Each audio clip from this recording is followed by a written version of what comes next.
नमस्कार। आकाशवाणी कटक आंचलिक संवाद पढ़ुछंती सरिता साहू। देशर पूर्वतन प्रधानमंत्री तथा विशिष्ट अर्थनीतिज्ञ डॉ मनमोहन सिंह परलोकरे राष्ट्रपति द्रौपदी मुर्मू शोक व्यक्त करने सहित देश पई एक अपूरणीय क्षति बोली कहिसंती। प्रधानमंत्री नरेंद्र मोदी तांको शोकबार्तारे कहिसंती स्वर्गत मनमोहन सिंह प्रधानमंत्री भावे देशर गरीब और साधारण लोकमानकर उत्थान पई अनेक कार्य करथिले। डॉ मनमोहन सिंह 1991 मसीह 1996 मसीहा पर्यंत केन्द्र सरकार रे अर्थमंत्री दायित्व निर्वाह करथिले। ख्यातनामा राजनेता रूपे परिचित स्वर्गत मनमोहन सिंह 2004 मसीह 2014 मसीहा पर्यंत देशर प्रधानमंत्री दायित्व तुलाइथिले। स्वर्गत प्रधानमंत्री डॉ मनमोहन सिंह गतकाली रातिरे 92 वर्षरे नुआदिल्ली शेष निश्वास त्याग କରିଛନ୍ତି। आजिठारू आसंता 7 दिन ପାଇଁ मनमोहन सिंह परलोकରେ राष्ट्रीय शोक पालन କରାଯାଉଛି। मुख्यमंत्री मोहन चरण माझी ତାଙ୍କ ଶୋକବାର୍ତ୍ତାରେ କହିଛନ୍ତି ଅର୍ଥନୀତି କ୍ଷେତ୍ରରେ ଡ मनमोहन सिंहଙ୍କର ଜ୍ଞାନ ଓ ଦକ୍ଷତା ପାଇଁ ପୃଥିବୀରେ ସମ୍ମାନର ଅଧିକାରୀ ହୋଇପାରିଥିଲେ। केन्द्र स्वराष्ट्र मंत्री अमित शाह आसंताकाली 2 दिनिया ओडिशा गस्तरे आसी भुवनेश्वर पहुंचे। श्री शाह आसंताकाली संध्यारे भुवनेश्वर पहुंचबार कार्यक्रम रही। रविवार दिन स्वराष्ट्र मंत्री श्री शाह दलीय और सरकारी कार्यक्रम में जोगदेवार कार्यसूची रही बोली बीजेपी प्रभारी विजयपाल सिंह तोमार कहते। मुख्यमंत्री मोहन चरण माझी तांको मंत्रिमंडलर 2 जन उपमुख्यमंत्री एवं 13 जन मंत्री को समस्त जिल्लार प्रभारी मंत्री भावे अलगा अलगा दायित्व देइछंती।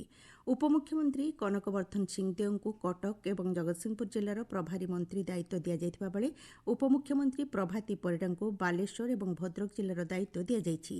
अन्य 13 जन मंत्री को अवशिष्ट जिल्लार पृथक पृथक प्रभारी मंत्री दायित्व दिया जायछि।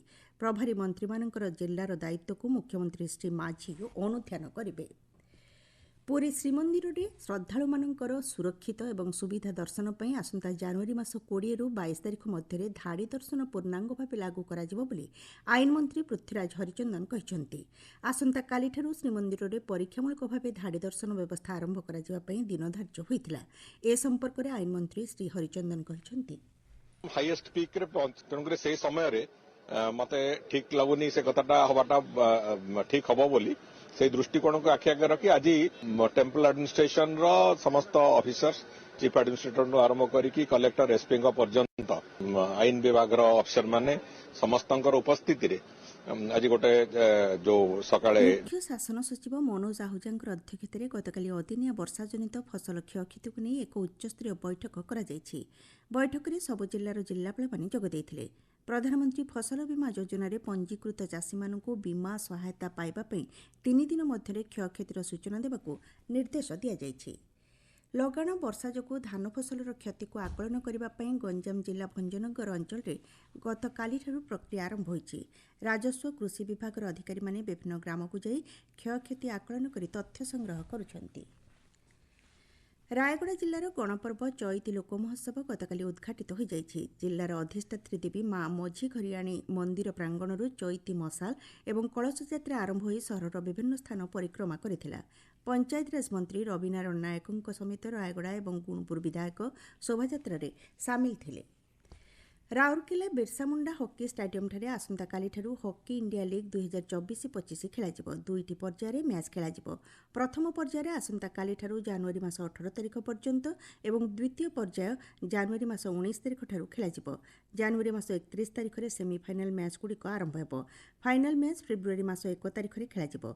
समुदाय मैच गुड़िक मध्यरू 4टी मैच रांची रे खेलाजिबो एवं अन्य समस्त मैच राउरकेला रे खेलाजिबो। अन्य पक्षरे गतकाली कलिंग स्टाडियम ठारे हॉकी इंडिया लीग्र जर्सी एवं मास्कट को क्रीड़ा मंत्री सूर्यवंशी सुरज उन्मोचन करिसेंती। सुभद्रा योजना संपर्कित अभियोगर शुणाणी पर सुभद्रा शिविर आयोजन करने योजनार द्वितीय परिचालना कमिटी बैठक में निष्पत्ति होइछि। उन्नयन कमिशनर अनुगरଙ୍କ अध्यक्षतार होइथिबा बैठक में प्रथम किस्तीर चतुर्थ पर्याय टंका पठाजिबा नै आलोचना होइथिला। पाणीपाग पश्चिम केन्द्रीय बंगोपसागर में सक्रिय लघुचाप दुर्बल होगा जो राज्यर विभिन्न स्थान में आसंता रविवार पर्यंत पाग सुखिला रहिबो बोली पाणीपाग विभाग अनुमान करिछि। आसंताकाली सुंदरगढ़ झारसुगुड़ा बरगढ़ नुआपड़ा केन्दुझर और मयूरभंज जिले में स्वल्प वर्षार अनुमान करा जायछि।